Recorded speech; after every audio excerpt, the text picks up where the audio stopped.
Hey guys, Justin here with Justin P Adventures. Today is the beginning of November and it's entering into my favorite time of the year, especially when it comes to the outdoors. The weather's getting cooler and the underbrush in the woods is dying out, so it's just a great time to be outdoors. I thought for my first video that I would show you guys my day pack and some of the stuff that I carry in that day pack as well. You're going to see it in a lot of my future videos, and typically if I'm outdoors, that pack is with me. So we're going to get into it.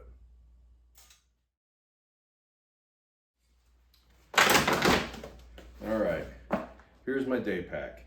It is a Mountainsmith, day Lumbar pack.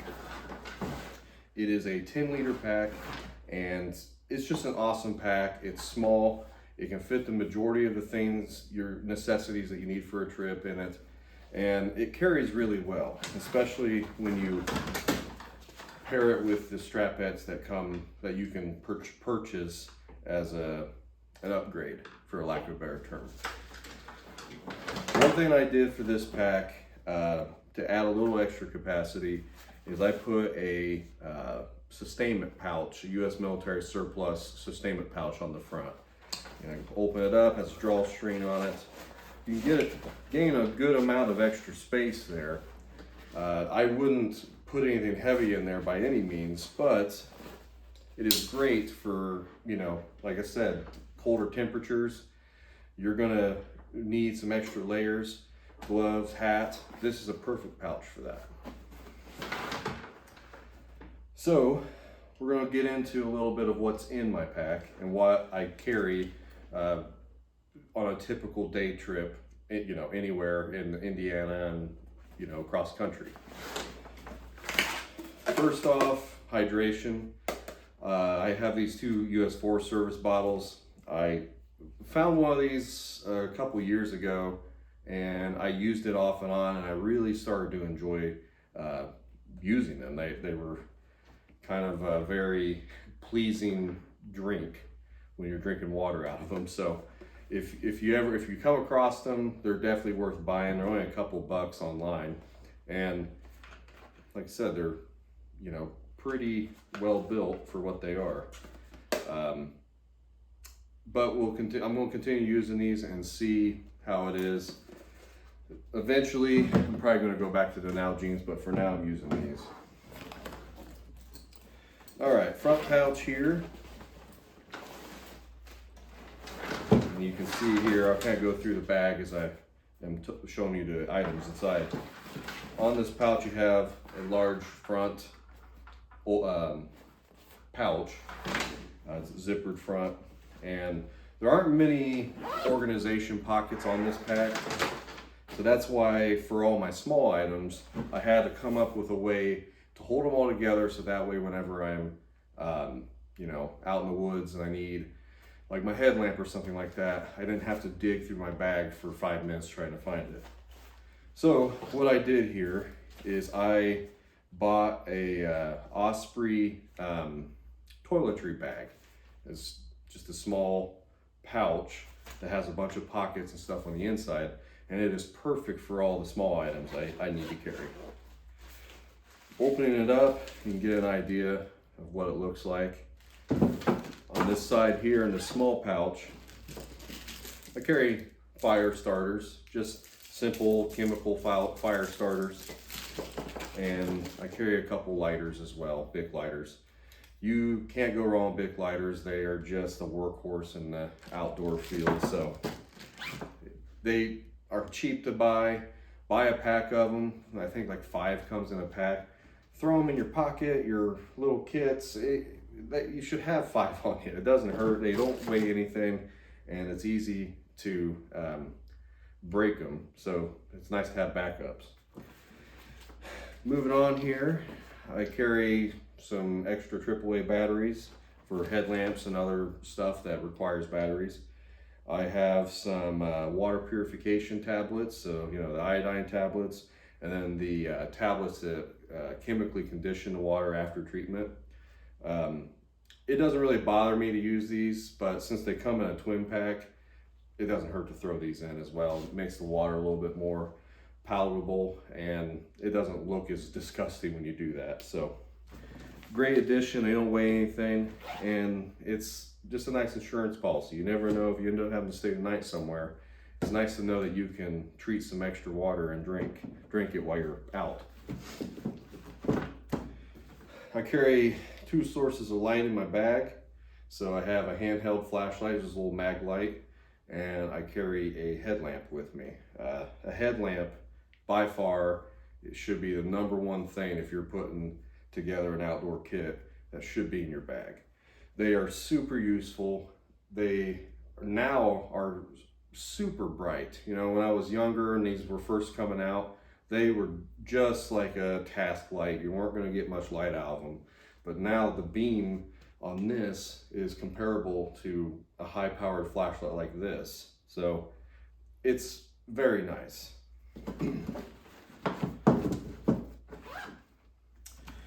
Moving on to the next items here. We have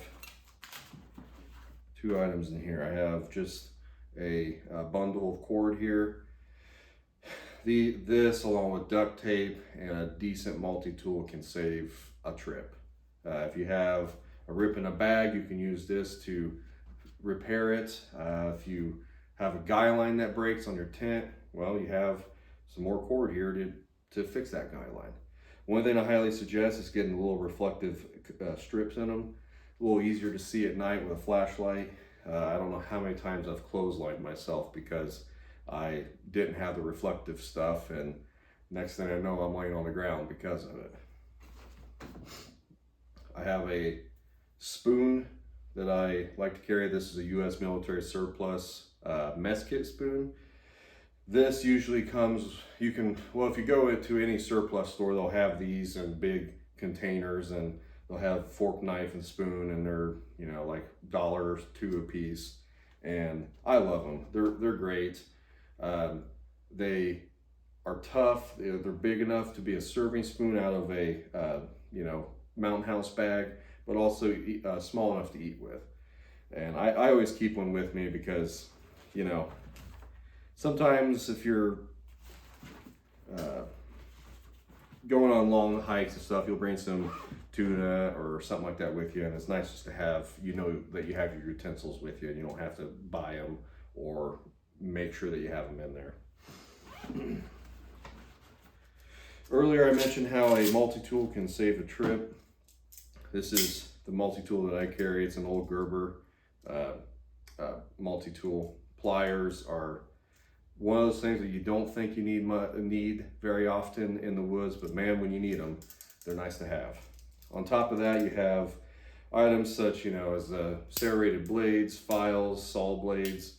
You have a can opener. All things that you don't need all the time, but when you need them, it's nice to have. And that's why I carry it in here. It just goes in here.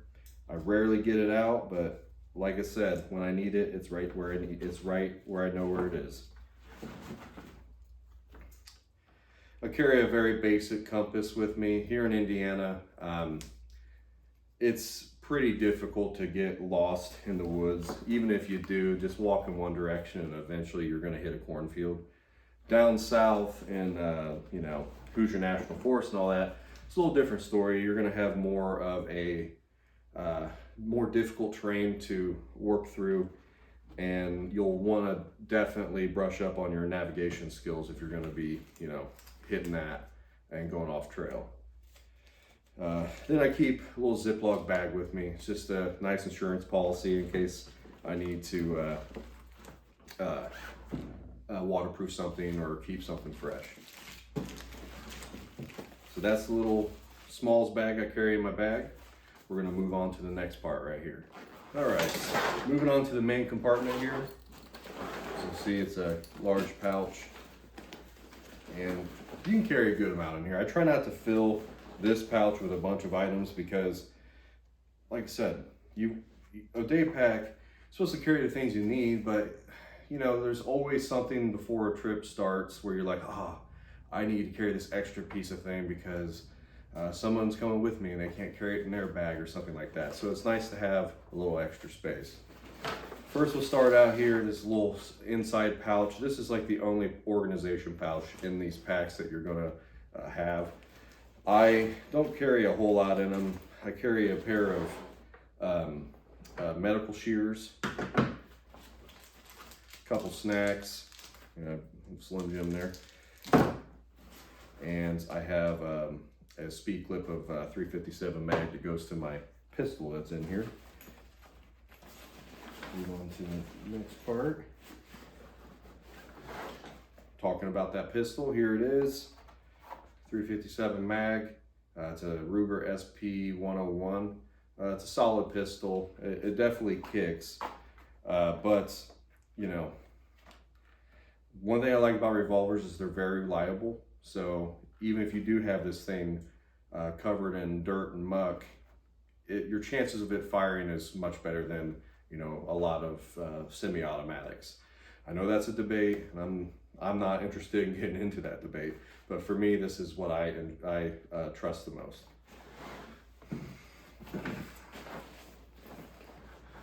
For a knife, I have a Mora Companion. I love these knives. They're only like 14 bucks. You can't go wrong with them. If you break it, just buy another one. It's not going to be the end of the world. I have a bunch of other knives that are, you know, $100, $200. I never really used them because I spent $200 on them. So I didn't want to, you know, get it dirty or want to work in, want to cut through a bone or something when I'm butchering something like a squirrel or something like that. With this, not a big deal. If I damage it, like I said, just buy another one. It's not that big of a deal. I handmade this sheath here along with the dangle belt loop. I'm still trying this out. We'll see how I like it, but so far so good.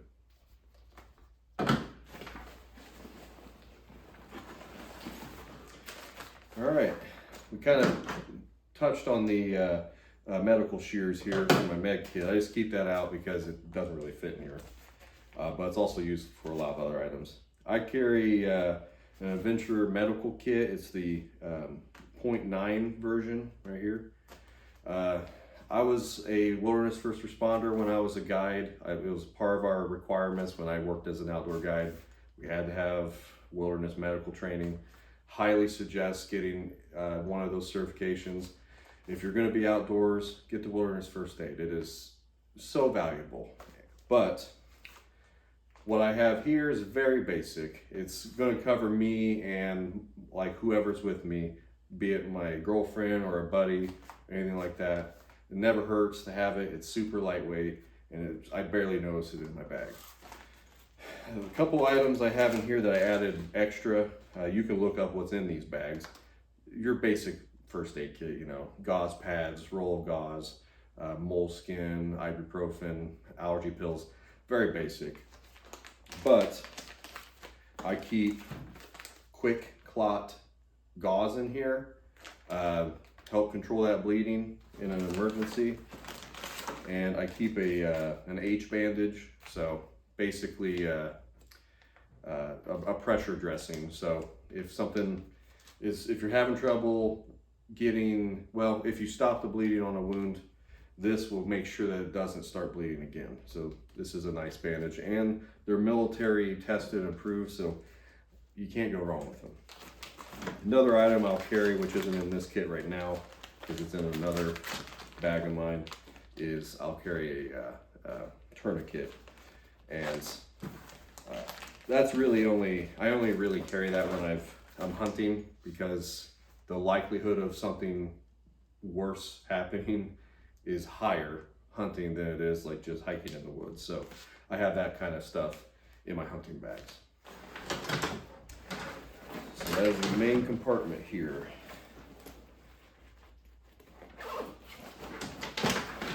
Right here you can get a pretty decent look at how big that is. So,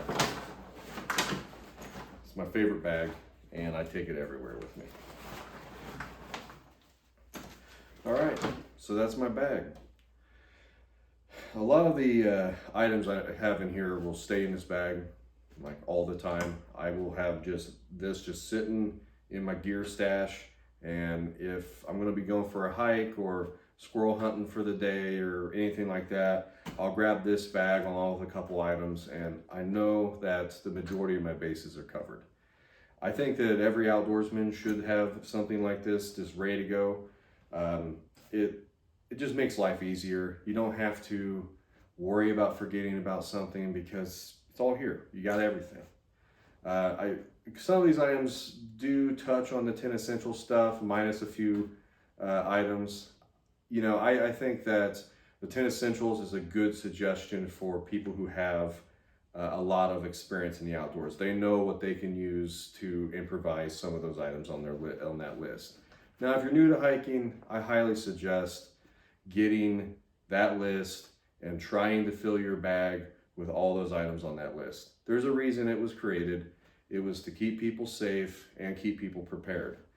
Now, if you're gonna have that stuff in your bag, you better be prepared to know how to use it. It doesn't do you any good if it's still in its in-store packaging or you're reading the instruction manual on the trail. So if you're gonna buy a bag and fill it with stuff like this, make sure you know how to use all the components in it. It's just gonna save you a lot of trouble down the road.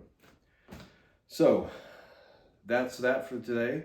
I hope you guys enjoyed the video. If you want to see more stuff like this and, you know, more outdoor adventures, please like and subscribe, and I will see you on the next video. Thanks.